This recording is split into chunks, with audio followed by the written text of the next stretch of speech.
मराठा आरक्षण कार्यकर्ता मनोज जरांगे ने कहा कि इससे कोई फर्क नहीं पड़ता कि महाराष्ट्र सरकार इस समुदाय को 10% या 20% आरक्षण देती है, बल्कि यह आरक्षण अन्य पिछड़ा वर्ग ओबीसी श्रेणी के तहत होना चाहिए, न कि अलग।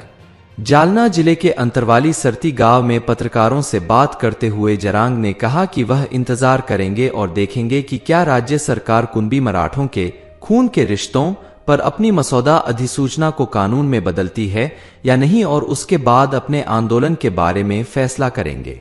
मराठा आरक्षण कार्यकर्ता मनोज जारांगे पाटिल ने सगे सवेरे अध्यादेश अधिसूचना को लागू करने की मांग को लेकर 3 मार्च को राज्यव्यापी रास्ता रोको की घोषणा की है।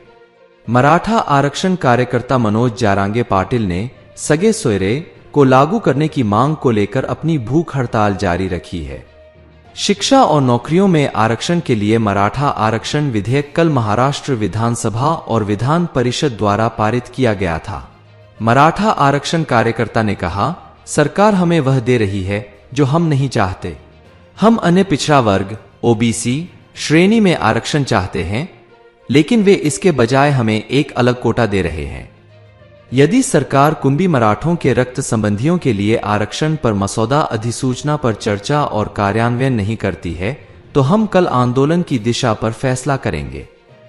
मराठों को अलग से 10% आरक्षण देने के राज्य सरकार के प्रस्ताव के बारे में पूछे जाने पर जरांगे ने कहा कि इससे कोई फर्क नहीं पड़ता कि सरकार समुदाय के लिए 10% या 20% आरक्षण देती है, लेकिन यह ओबीसी श्रेणी के तहत होना चाहिए, न कि अलग से।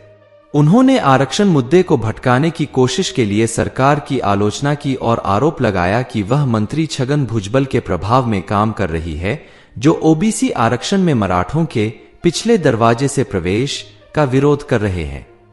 उन्होंने कहा, ओबीसी श्रेणी के बाहर एक अलग आरक्षण कानूनी चुनौतियों का सामना कर सकता है, क्योंकि ऐसा करना आरक्षण की सीमा 50% से अधिक हो सकता है। जरांगे 10 फरवरी से भूख हड़ताल पर हैं। 1 साल से भी कम समय में यह चौथी बार है जब जरांगे ने मराठा समुदाय को ओबीसी समूह में शामिल करने की मांग को लेकर भूख हड़ताल की है।